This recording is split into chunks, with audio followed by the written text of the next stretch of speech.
بسم الله الرحمن الرحيم. الحمد لله على نعمه المتواترة وآياته المتكاثرة ومنانه الغامرة، والصلاة والسلام على سيد أهل الدنيا والآخرة سيدنا وحبيبنا وشفيعنا محمد صلى الله عليه وسلم وعلى آله وأصحابه أهل الزاهرة.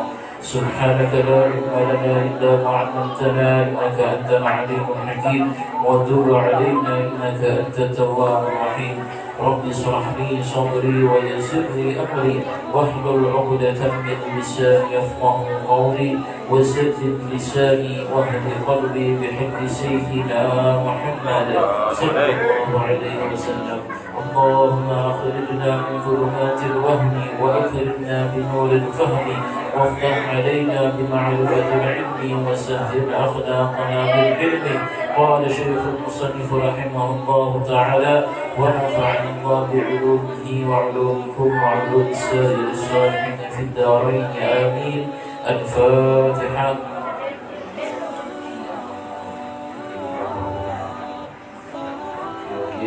إياك نعبد وإياك نستعين صراط الذين أنعمت عليهم غير المغضوب عليهم ولا الضالين. Alhamdulillah, pada malam hari ini kembali kita ditakdirkan oleh Allah Subhanahu wa Ta'ala bisa berkumpul bersama kembali, dan mudah-mudahan perkumpulan kita pada malam hari ini diberkahi dan berikan manfaat oleh Allah Subhanahu wa Ta'ala. Amin. Alhamdulillah, kita lanjutkan kembali kajian fikih kita, yang mana pada pertemuan yang lalu kita sudah membahas ataupun menjelaskan masalah apa-apa saja yang diharamkan atau apa-apa saja yang tidak diperbolehkan bagi perempuan yang dalam keadaan haid atau nifas. Adapun bab selanjutnya yang ada kitabnya dibuka halaman 13. Yang ada kitabnya dibuka halaman 13.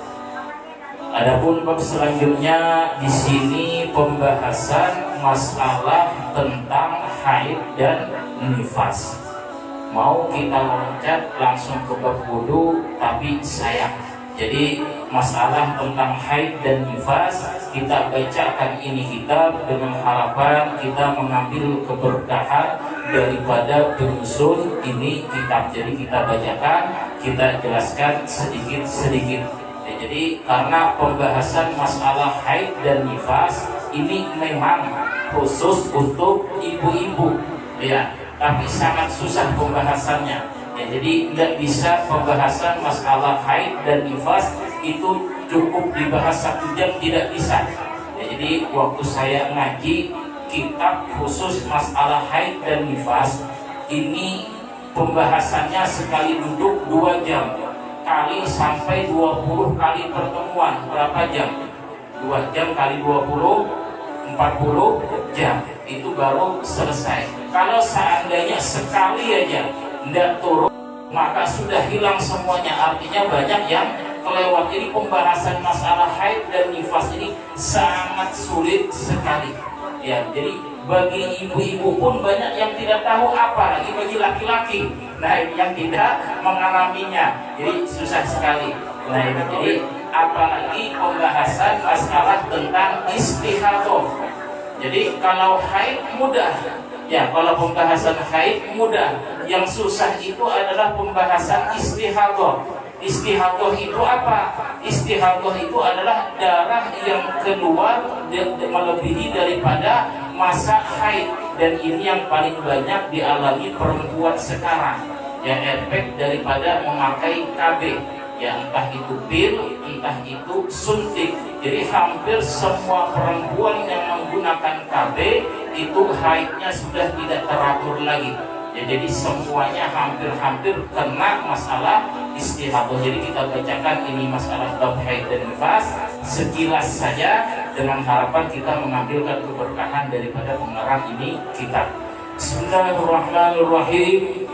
Penjelasan haid dan nifas, ya. Jadi disebutkan di dalam kitab Izalatul Iltibas bahwasanya ada 8 hewan Ya, ada 8 hewan yang juga mengalami haid. 8 hewan yang juga mengalami haid. Ya, jadi selain perempuan ada hewan yang juga mengalami haid. Kalau tidak percaya silahkan nanti dicek. Ya, Ustaz. Ya, yang pertama hewan itu yang mengalami haid adalah arnab. Arnab itu kelinci. Ya, jadi bagi yang punya kelinci bisa diteliti. Ya, bisa diadakan penelitian. Nah ini jadi kata para ulama, hewan yang mengalami haid yang pertama adalah arnab, yaitu kelinci. Yang kedua adalah naqah, yaitu onta. Jadi onta juga mengalami haid. Nah ini yang kedua. Dan yang ketiga adalah kalbah, yaitu anjing. Ya, anjing perempuan juga mengalami haid. Ya, jadi kelinci, onta, anjing. Yang keempat adalah khufas, kelelawar. Ya, kelelawar juga mengalami haid. Ini yang keempat. Yang kelima adalah wazaghah, cicak. Nah ini ya, jadi cicak adalah salah satu hewan yang juga mengalami haid.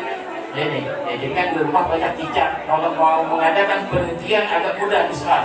Nah ini, jadi salah satunya adalah cicak. Yang ketujuh adalah doba. Doba ini kalau di dalam kitab disebutkan seperti dia binatang buas. Tapi kalau di dalam kitab disebutkan seperti serigala atau anjing hutan. Itu. Jadi binatang buas yang mana bentuk tubuhnya mirip serigala ataupun anjing hutan juga termasuk mengalami haid. Yang terakhir adalah anak kuda perempuan. Ini jadi kuda perempuan juga mengalami haid ini. Jadi ini hewan yang disebutkan para ulama selain perempuan juga mengalami haid. Adapun kecoa, nah ini kecoa masih diperdebatkan para ulama. Artinya mengalami haid atau tidak. Ada yang mengatakan mengalami haid, ada juga yang mengatakan tidak mengalami haid. Ya ini intinya ya cuma apa istilahnya, sekedar pengetahuan. Sekedar pengetahuan, jangan dibuat serius. Intinya kalau lihat cicak, wah ini juga bisa haid ya. Misalkan kita melihat apa onta, kelinci, ini juga bisa haid. Jadi selain perempuan tadi beberapa hewan yang juga mengalami haid. Selanjutnya adalah haid ialah darah yang keluar dari rahim perempuan yang sehat dan tidak ada sesuatu sebab. Ini. Jadi haid itu apa sih? Jadi pernah pada saat Sayyidah Aisyah bersama Rasulullah telah menunaikan ibadah haji, lalu Sayyidah Aisyah haid. Lalu beliau tidak bisa melakukan tawaf wada. Jadi di sini beliau mengadu kepada Rasulullah, kata Rasulullah, ya sudah, itu sudah istilahnya ketentuan yang mana Allah takdirkan bagi perempuan yang tidak bisa dihindari. Kalau zaman sekarang kan kalau mau haji umroh itu kan ada obatnya, obat penunda haid. Nah ini, yang ini sering ditanyakan. Bagaimana hukumnya kita mengkonsumsi, bukan kita perempuan ya, bagaimana hukumnya perempuan yang mengkonsumsi obat penunda haid? Artinya misalkan dia mau berangkat haji atau mau berangkat umroh supaya nanti di tanah haram sana tidak ada keluar darah haid, supaya bisa apa? Total beribadah semuanya. Nah ini bagaimana hukumnya? Hukumnya adalah boleh. Nah ini hukumnya diperbolehkan. Nah ini. Lalu yang jadi pertanyaan tadi, kalau untuk umrah dan haji kan karena darurat. Intinya ini sesuatu yang penting. Ya makanya diperbolehkan. Bagaimana kalau seandainya perempuan ini mengkonsumsi obat haid, tapi tujuannya supaya bisa full puasa Ramadan? Bisa full puasa Ramadan. Jadi sebelum bulan puasa konsumsi obat haid supaya apa? Supaya bulan Ramadan puasanya bisa penuh. Supaya apa? Supaya enak, tidak mengkodok nantinya. Bagaimana? Yang seperti itu juga tetap diperbolehkan. Akan tetapi para ulama menyarankan di kitab lebih bagus jangan dikonsumsi. Nah ini, Jadi kalau niatnya untuk puasanya full, lebih baik jangan mengkonsumsi obat penunda haid walaupun boleh. Kenapa kata para ulama lebih bagus ditinggalkan? Karena haid ini adalah ketentuan dari Allah, yang mana pada saat darah haid itu keluar banyak faidah sekali, banyak manfaat, banyak kesehatan. Kalau seandainya darah haid itu tidak keluar ataupun tidak normal ataupun ditahan, maka ditakutkan di sana terjadi apa? Terjadi sesuatu yang memudaratkan atau terjadi penyakit. Nah, jadi kalau tujuannya cuma untuk puasa Ramadan supaya full, yang lebih afdol kata para ulama adalah ditinggalkan. Kenapa? Karena ini adalah bahagian daripada bonus ataupun ketentuan dari Allah supaya mereka tidak berpuasa pada saat itu bulan. Kan kemarin kita sebutkan bahwasanya perempuan haid itu walaupun tidak sholat, tidak puasa, tidak membaca Al-Quran, tetap bisa mendapatkan pahala. Yang penting niatnya tadi apa? Niatnya adalah untuk meninggalkan sesuatu yang dilarang oleh Allah Subhanahu wa ta'ala. Pada saat perempuan haid tidak sholat, dia niat bahwasanya saya tidak sholat karena ini perintah Allah, saya tidak puasa karena ini perintah Allah. Maka yang seperti itu dia akan mendapatkan pahala, sebab niatnya tadi meninggalkan sesuatu yang diharamkan oleh Allah Subhanahu wa ta'ala. Jadi mungkin sudah jelas pembahasan masalah obat tentang penunda haid. Nah ini, jadi bagaimana hukumnya konsumsi obat haid? Ulama sepakat boleh, yang penting di situ tidak ada mudarat. Jadi kalau seandainya misalkan ibu-ibu sebelum itu konsumsi konsultasi sama bidan atau dokter, bagaimana saya mau minum ini obat penunda haid supaya saya mau berangkat umroh, kata bidan ibu punya penyakit ini, tidak boleh konsumsi ini obat, maka yang seperti itu hukumnya menjadi haram mengkonsumsi itu obat. Jadi sebelum konsumsi diyakinkan dulu, dikonsultasikan ada efek sampingnya tidak bagi dia. Kalau kata dokter ini ada mudaratnya, maka hukumnya menjadi haram. Kalau kata dokter tidak apa-apa silahkan, maka hukumnya adalah mubah, diperbolehkan. Ini adalah tentang pembahasan masalah obat haid. Jadi kata beliau, haid itu adalah darah sehat yang keluar daripada rahim perempuan, bukan darah penyakit. Kalau istihadah itu darah penyakit. Makanya kalau darah haid sempat tidak keluar, maka itu bisa menimbulkan penyakit. Nah ini, jadi kata beliau, haid ini biasanya setiap bulan dan biasanya terjadi mulai perempuan meningkat umur 9 tahun. Nah ini, jadi kapan bisa dikatakan darah itu darah haid? Umur berapa? Yaitu umur 9 tahun. Jadi kalau seandainya kita punya anak perempuan, lalu umurnya misalkan 9 tahun ke atas, keluar darah di kemaluannya, maka dihukumi darah itu adalah darah haid. Tapi kalau seandainya umurnya kurang daripada 9 tahun 16 hari, maka darah itu bukan darah haid, tapi adalah istihadah atau darah penyakit. Nah ini, jadi kalau misalkan punya anak perempuan, lalu ada darah keluar di kemaluannya, ditanya ini darah apa? Tinggal lihat umurnya. Patokan umurnya adalah bulan Hijriah, bukan bulan Masehi. Karena kan perbedaan antara bulan Hijriah dan Masehi dalam 1 tahun itu bisa sampai berapa hari? 13 ya? 13 hari. Jadi yang dijadikan patokan itu adalah Hijriahnya, bulan Arabnya, bukan bulan Masehi. Makanya penting bagi kita apabila kita punya anak, selain mencatat tanggal lahir Masehi, juga kita catatlah tanggal lahir Hijriahnya. Itu sangat penting sekali. Nah jadi bisa dikatakan perempuan itu haid kalau umurnya itu adalah 9 tahun ke atas. Kalau kurang daripada 9 tahun, maka darah yang keluar itu bukan darah haid, tapi adalah darah istihadah, atau nama lainnya adalah darah penyakit.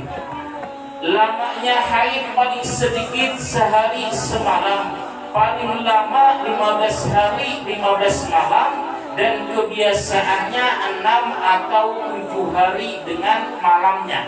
Nah ini, jadi haid itu minimal lamanya adalah sehari semalam atau 24 jam. Ini minimal, paling sedikit. Akan tetapi umumnya perempuan itu mengalami haid 6 atau 7 hari, 1 minggu.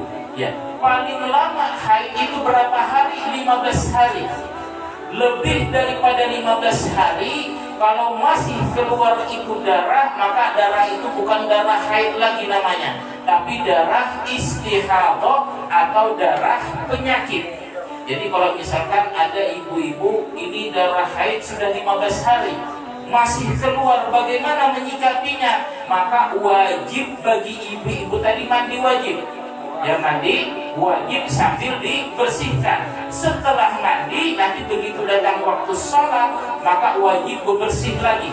Ya, jadi wajib cebok lagi, wajib disumbat lagi, langsung wudhu. Setelah wudhu wajib sholat. Tidak boleh setelah wudhu nyantai dulu, tidak boleh. Ya, jadi ini sangat penting sekali. Kan banyak perempuan itu selama darah itu keluar nggak tahu berapa hari, bahkan sampai lebih 20 hari tidak sholat. Kenapa? Karena masih keluar darah, katanya salah.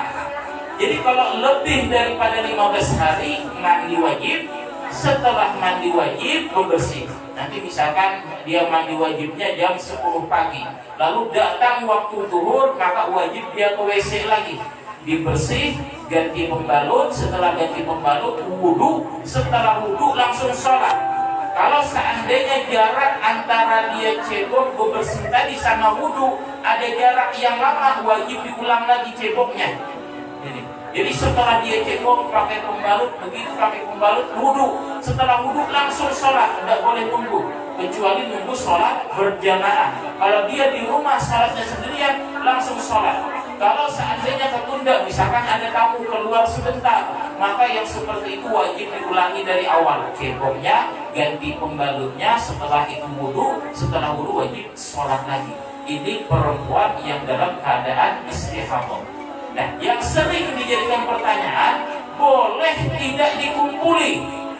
Nah, ini, jadi kan kemarin yang tidak boleh adalah yang dalam keadaan haid. Kalau sudah selesai haidnya, begitu misalkan hari ke-16, 17, 18 masih keluar darah, darahnya ini bukan darah haid, kan darah istihadah penyakit, boleh tidak dikumpuli sama suaminya?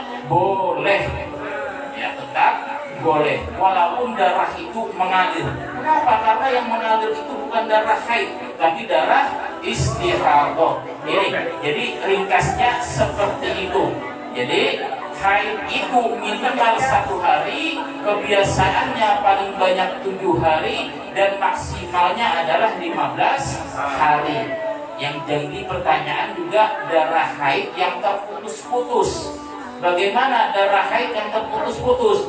Misalkan hari ini keluarnya 2 jam, besok 3 jam, besoknya 1 jam, besoknya setengah jam. Bagaimana? Apakah itu darah haid atau darah penyakit? Maka tinggal dilihat. Kalau dalam 15 hari tadi jumlah darah haid yang keluar itu melebihi daripada 24 jam, maka semuanya adalah darah haid. Artinya sholatnya tidak perlu dikodok. Kalau seandainya itu bulan Ramadan, puasanya itu wajib dikodok. Nah ini jadi begini, kalau misalkan bulan puasa, ya bulan puasa pas hari pertama keluar darah 1 jam, bagaimana sikapnya? Sikapnya adalah puasanya batal, walaupun belum tentu darah itu darah haid. Intinya keluar darah, ya sudah, zahirnya kita hukumi darah haid 1 jam, tidak keluar lagi. Besok keluarnya 2 jam, artinya 3 jam. Yang seperti ini tidak boleh puasa dulu. Begitu seterusnya sampai 15 hari, ditotalkan, dia dicatat. Nah misalkan dicatat, totalnya ada 26 jam, artinya lebih daripada sehari semalam, maka yang semuanya itu adalah dihukumi darah haid walaupun keluarnya terputus-putus. Nah ini jadi apa? Sholatnya tidak wajib dikodok, puasanya wajib dikodok.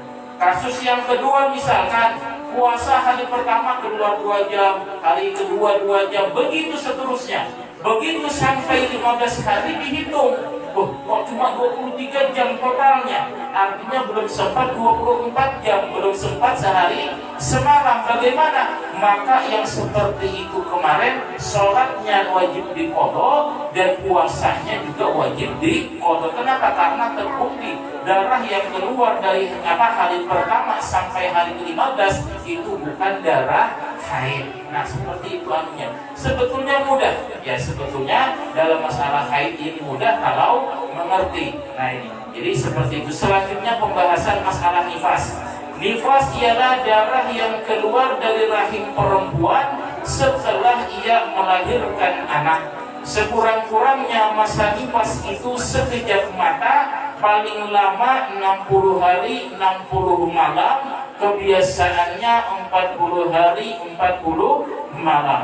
Kalau lebih daripada 60 hari 60 malam, maka lebihnya dinamakan darah penyakit. Ini beda lagi. Kalau haid tadi adalah darah sehat. Kalau nifas itu apa? Nifas itu adalah darah yang keluar setelah melahirkan. Itu namanya nifas.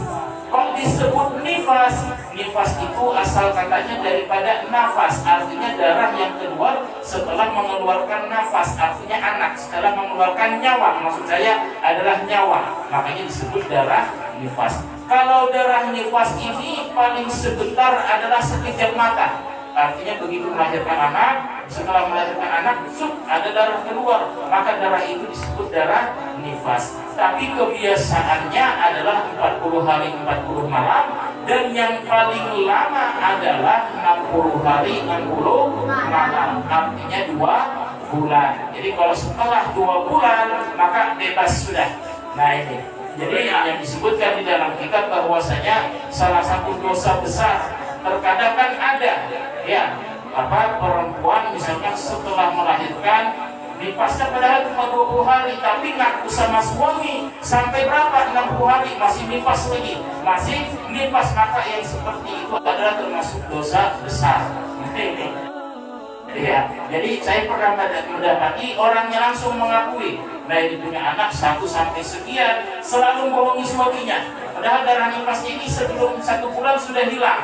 Ya cuma begitu ditanya masih keluar, tanya masih keluar, maka yang seperti itu adalah salah satu dosa besar. Nah ini darah nifas.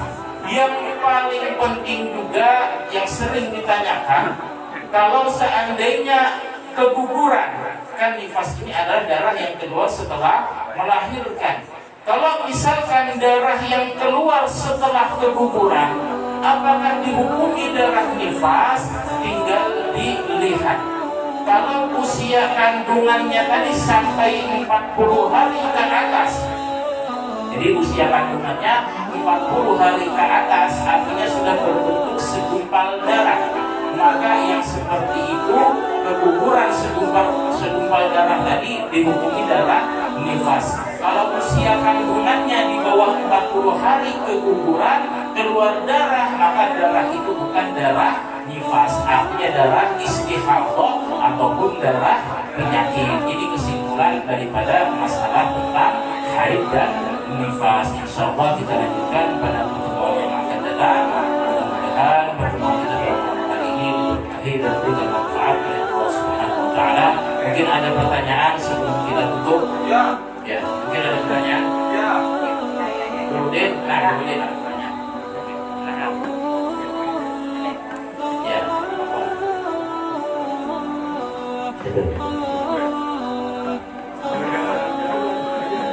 Silakan. Nah ini kan wajib kami tanyakan. Ya, silakan. Kalau kita tuh mengawini perempuan sudah hamil, itu kalau anaknya perempuan itu jadi kayak wajib sekitar kali yang jadi walinya apa, siapa yang walinya? Apa lagi? Kita jaga. Oh ya.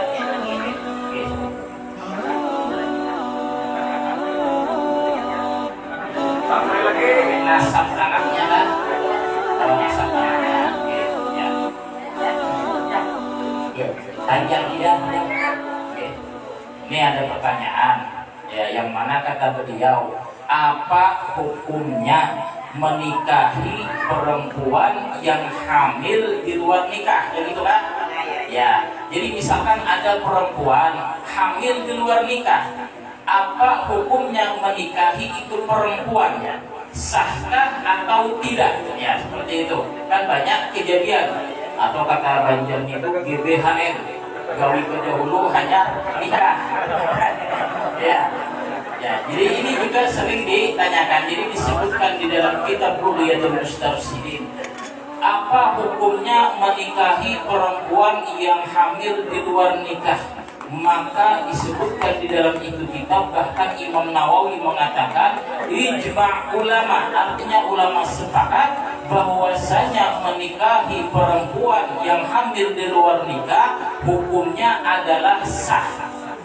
Hukumnya adalah sah, baik bagi pelakunya atau bagi orang lain, bukan pelakunya. Ya, misalkan ada perempuan hamil di luar nikah, lalu pelakunya si A, lalu dinikahkan dengan si B, artinya bukan pelakunya. Yang seperti itu juga hukumnya tetap sah, akan tetapi hukumnya adalah makruh. Nah ini sah, tapi makruh. Nah ini yang pertama. Pertanyaan yang kedua, kata beliau, bagaimana hukum nasabnya? Sebelumnya yang ditanyakan juga, boleh tidak setelah dinikahi dikumpulin? Kan sudah hamil. Ya, boleh atau tidak? Tidak boleh. Alasannya bukan murim. bukan boleh, kan sudah nikah. Jadi biasanya pertanyaan ini satu paket. Yang pertama, pertanyaannya boleh tidak menikahi perempuan yang hamil di luar nikah? Boleh, walaupun bukan pelakunya. Lalu setelah nikah boleh tidak dikumpuli, kan dalam keadaan haid, dalam keadaan hamil? Maka menurut Imam Syafi'i tetap boleh dikumpuli. Ya, kenapa alasannya kok tetap boleh? Oh, nanti tidak boleh katanya, kenapa? Takut bercampur, tidak tahu anak siapa begini. Perempuan itu kalau sudah hamil, maka pintu rahimnya tertutup, tidak menerima siapapun lagi sudah. Kalau sudah jadi anak, pintu rahim kandungan kata Imam Syafi'i itu sudah tertutup, artinya tidak mungkin bisa bercampur. Misalkan ya seperti itu tadi, dengan si fulan. Kalau jadinya dengan si A, maka yang dengan lain tidak bisa jadi lagi. Kenapa? Karena sudah tertutup. Oleh karena itu kata Imam Syafi'i, kalau misalkan setelah menikah boleh dikumpuli, tidak harus menunggu melahirkan. Yang tidak memperbolehkan adalah Imam Abu Hanifah. Kata Imam Abu Hanifah, tidak boleh dikumpuli sampai dia melahirkan. Begitu setelah melahirkan dan selesai masa nifas, baru boleh dikumpuli. Nah ini yang kedua. Yang ketiga, bagaimana nasab anaknya? Ya, perempuan tadi hamil di luar nikah lalu dinikahkan dengan laki-laki. Yang tadi ya pelakunya atau bukan pelakunya? Bagaimana nasab anaknya? Apakah nasabnya tadi binnya tadi? Atau kalau perempuan bintinya kepada laki-laki yang mengawini ibunya? Maka tinggal dilihat. Kalau dari akad nikah sampai melahirkan itu ada 6 bulan, ada masa 6 bulan baru melahirkan, maka anak ini tadi nasabnya kembali kepada orang yang mengawini ibunya, kepada orang yang mengawini ibunya. Contoh misalkan perempuan hamil lalu dinikahkan dengan si A, ya walaupun istilahnya si A ini orang lain atau pelakunya. Jadi setelah akad nikah kumpul, setelah kumpul 6 bulan kemudian melahirkan, kebetulan anaknya misalkan perempuan, maka bintinya itu kembali kepada laki-laki yang mengawini ibunya. Yang penting jaraknya adalah 6 bulan atau lebih. Kok begitu? Karena aqallul hamli, sekurang-kurang masa hamil itu 6 bulan. Ini hukum fikih melihat zahirnya saja. Ya, zahirnya saja. Nah ini. Tapi kalau seandainya dari akad nikah sampai melahirkan kurang dari 6 bulan, misalkan habis akad nikah sama itu laki-laki 5 bulan melahirkan, maka anak yang lahir ini nasabnya tidak kembali kepada laki-laki yang mengawini ibunya. Maka kalau dia laki-laki, bin mamanya, perempuan binti mamanya, tidak boleh dinisbahkan kepada laki-laki yang mengawini ibunya. Adapun rentetan hukum dampak dari itu semua, kalau seandainya binnya itu kembali kepada bapaknya, anak tadi berhak mendapatkan warisan. Kalau dia perempuan, bapaknya bisa menjadi wali nikah. Kalau seandainya anak tadi bapaknya tadi bukan tidak bisa nasab kepada bapaknya, artinya bapak lahir sebelum 6 bulan, maka si anak tadi tidak berhak mendapatkan warisan. Kalau dia perempuan, bapaknya tidak bisa menjadi wali nikah. Walinya adalah wali hakim. Wali hakim itu siapa? Wali hakim adalah orang yang diangkat pemerintah untuk menikahkan, artinya resmi dari pemerintah. Sekarang siapa? Adalah orang KUA. Dan bisa misalkan ustaz, kiai, habib, tuan guru menikahkan menjadi wali hakim, tidak bisa.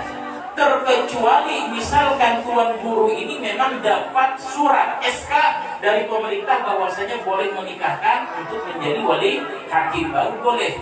Nah ini adalah wali hakim. Ini dampaknya seperti itu ya, mungkin bisa dipahami. Apalagi yang mau ditanyakan? Oke. Tambah lagi.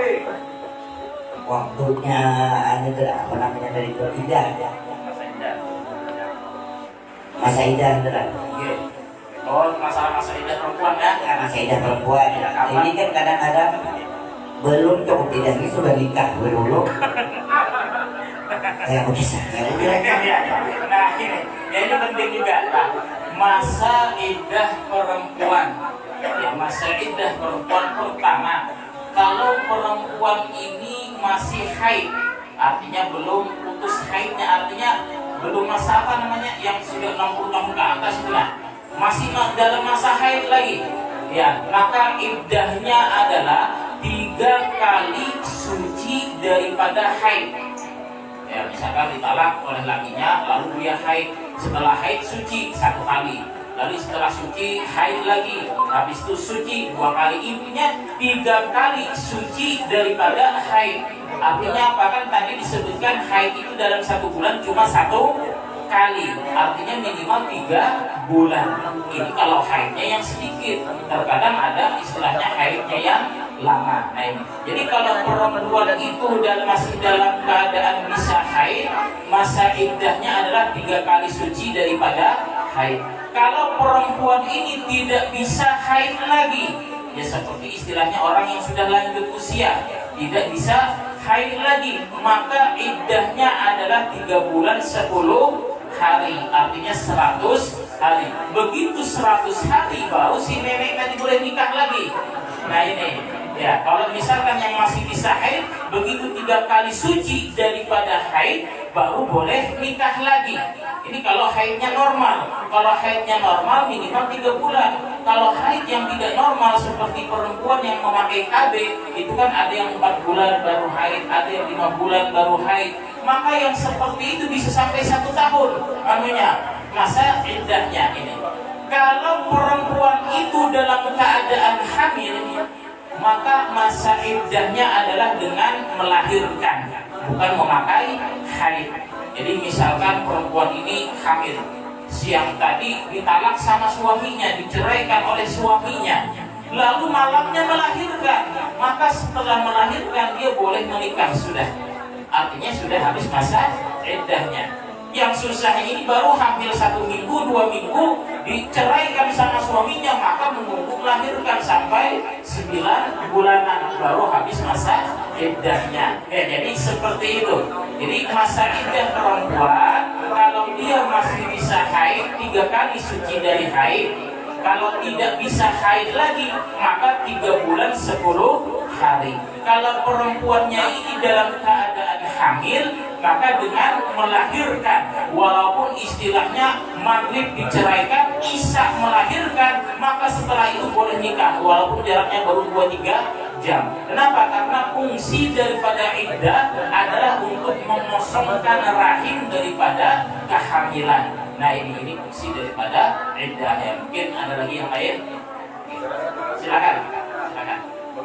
Oke, Satu lagi dah. Oke, silakan. Ini Silakan. ini kan nah ya. Semuanya ini mamanya ini dua, bapaknya satu. Satu semuanya di Banjar, mamanya satu jadi pengajar sini. Nah, sedangkan si laki-laki ini menikahi anaknya yang di Banjar, bininya si A di sini. Maksudnya gimana? Nah, anaknya ini keduanya dikawininya. Bapaknya satu, mamanya dua. Bapaknya satu, mamanya dua. Kayak apa itu hukumnya? Ini kan semuanya kita kan udah tahu ini kan. Bapaknya ini kan satu di Banjar dinikahi. Sekalinya dinikahi. Ini nikah sama mamanya yang lain-lain kan. Mamanya dua, bapaknya satu. Terus belum paham ini soalnya. Bapaknya ini semuanya bini dua. Contoh, Saudara bapaknya bini dua. Satunya bini bapaknya di Banjar. Satu bapaknya di Penajam. Bisa, tapi kan ini saya ada tahu kan yang mengawini anak dari Banjar dinikahi, anak yang di Penajam dinikahi. Iya. Nah, jadi paham sudah. Misalkan seorang laki-laki punya istri dua. Nah, yang di Banjar namanya Alo, yang di Penajam namanya siapa? Sumin apa Juminten? Nah ini. Lalu si Alu punya anak laki-laki namanya Amat. Ya, baru yang di Penajam Juminten punya anak perempuan namanya Sri misalkan. Nah itu anaknya dua-duanya perempuan. Oh, dua-duanya perempuan. Ya. Lalu itu yang menikahi ini sebenarnya bobini di Banjar laki-lakinya si A ini, bobini yang di sini laki-lakinya si A ini juga. Bini dua ceritanya juga yang anaknya yang ini, yang menikahi ini. Yang dinikahi kan hitungannya adik kakak. oh ya baru paham. Intinya kayak gini, ya apa namanya adik kakak entah sekandung sebapak kesemama itu tidak boleh dipoligami. Kenapa? Karena haram. Jadi kalau sudah menikahi satunya, maka saudarinya tidak boleh lagi dikumpulkan. Kecuali sudah cerai dengan kakaknya, boleh menikahi adiknya. Nah, ya. Jadi seperti itulah. Nah ini. Jadi adik kakak walaupun cuma sebapak ataupun cuma seibu, apalagi sekandung, tidak boleh dipoligami. Nah ini haram hukumnya. Sama halnya keponakan sama anjilnya juga tidak boleh dipoligami. Nah ini misalkan kita menikahi perempuan, ini anjilnya, lalu keponakannya juga mau dinikahi, maka tidak boleh tunggu cerai sama anjilnya baru boleh kita menikahi keponakannya.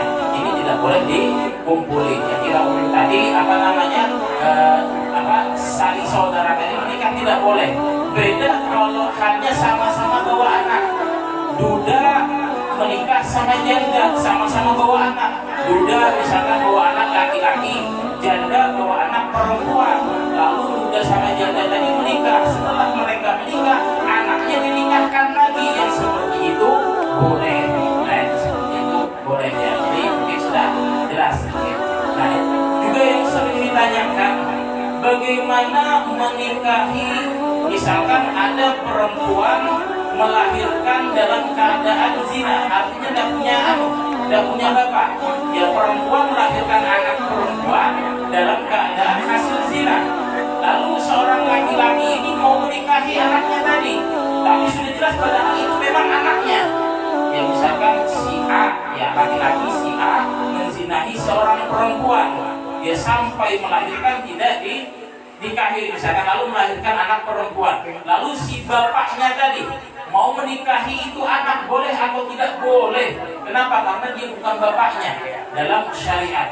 Walaupun dalam istilahnya undang-undang itu bapaknya, istilahnya itu bapaknya. Nah ini mungkin sering ditanyakan. Nah ini mungkin tadi masalah binatang yang kecelakaan tadi yang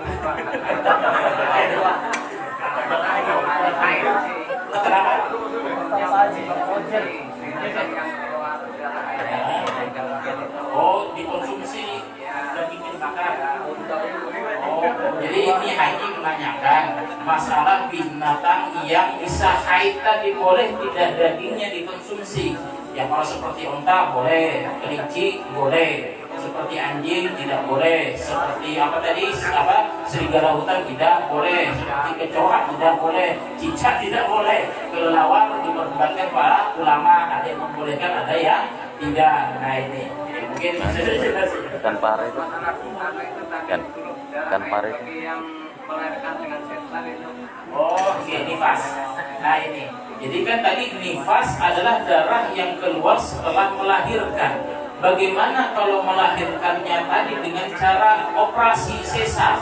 Apakah darah yang keluar setelah operasi itu dihukumi nifas? Ya. Dihukumi Itu kan nifas itu asalkan halangan juga keluarnya itu. dari kemaluan. Kalau darah yang Halangan keluar juga dari itu. perutnya itu atau pusatnya bukan Ikan pare. Ya, jadi kalau misalkan orang operasi sesar, setelah operasi Ya itu. sesar, Kan lalu dia halangan. keluar darah di kemaluannya, maka darah tadi dihukumi darah nifas. Ya, yang penting keluarnya di kemaluan. Kalau keluarnya di pusat atau di perut itu bukan darah nifas. Nah, ini yang mungkin yang lain. Ya, ada. Oke, sudah ya. Oke, sama. Oh, oke, satu lagi tuh. Iya, satu lagi. Oke, mikrofon.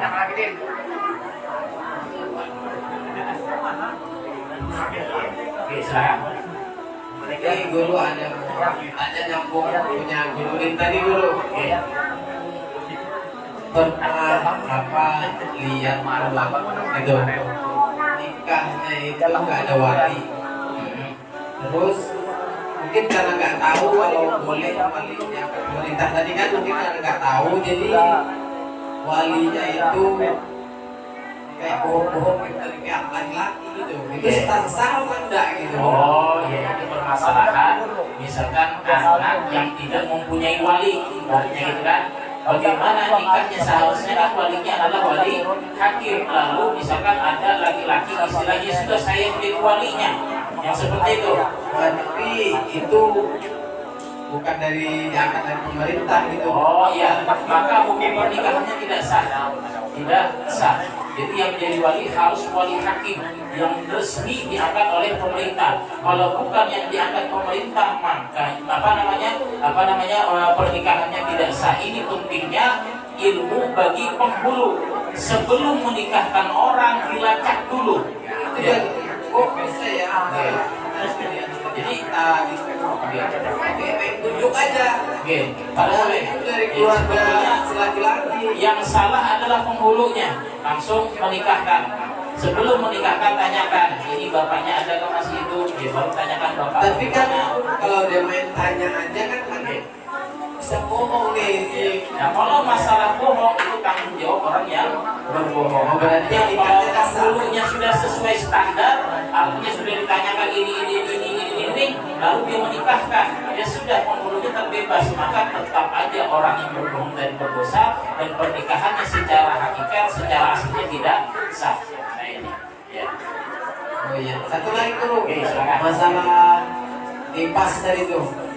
Jadi istri saya tuh tahunya 40 hari gitu guru. Jadi kalau misalnya 20 hari sudah berhenti keluar darah itu sudah wajib sholat. Ya, wajib sembahyang tidak wajib. Tidak mesti harus 40 hari ya. Tidak. Oh, Ya. Jadi nifas itu minimal sekejap. Artinya cuma sebentar sudah. Tidak harus. Jadi ada yang 1 hari, 2 hari, 3 hari. Tidak mesti. Intinya minimal sekejap. Paling lama 60 hari. 40 hari itu kebiasaan banyak perempuan. Ini sudah jelas ya. Mari bersama-sama sebelum kita menikmati hidangan kita bertahlil dulu, yang mana langsung dipimpin oleh guru kita Al-Habib Zain Barakah.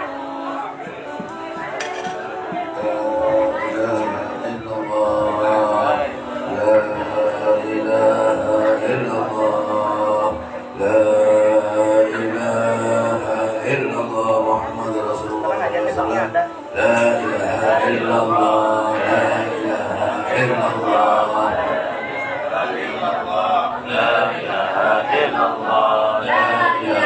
إلا الله لا إله إلا الله لا إله إلا الله لا إله إلا الله لا إله إلا الله لا إله إلا الله لا إله إلا الله لا إله إلا الله لا إله إلا الله لا إله إلا الله لا إله إلا الله لا إله إلا الله لا إله إلا الله محمد رسول الله لا إله إلا الله محمد رسول الله لا إله إلا الله محمد حبيب الله لا إله إلا الله اللهم صل على محمد اللهم صل عليه وسلم اللهم صل على محمد اللهم صل عليه وسلم اللهم صل على سيدنا محمد يا رب صل عليه وسلم صلى الله على محمد صلى الله عليه وسلم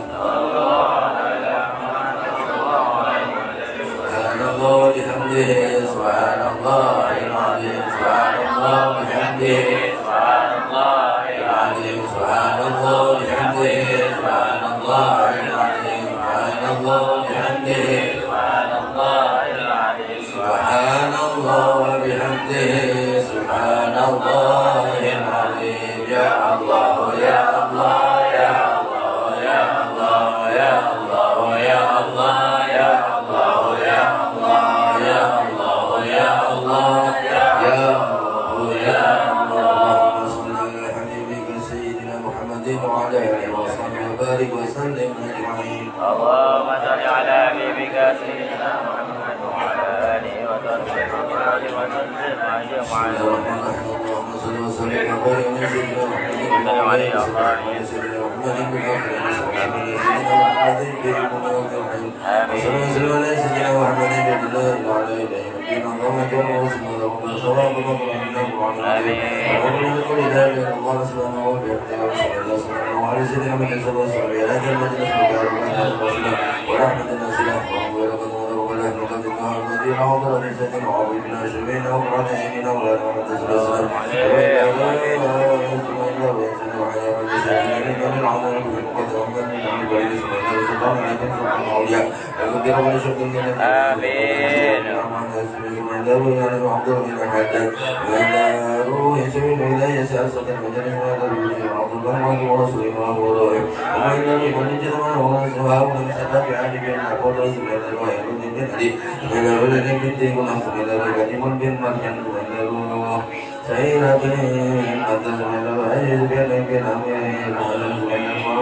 اللهم اجعله بدعا له من النار وحيدا من النار واجعله من النار وسرا من النار اللهم اغفر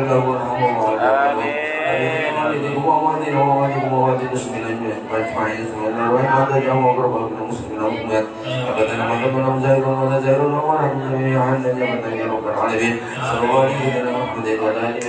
الحمد لله رب العالمين. بسر الفاتحة.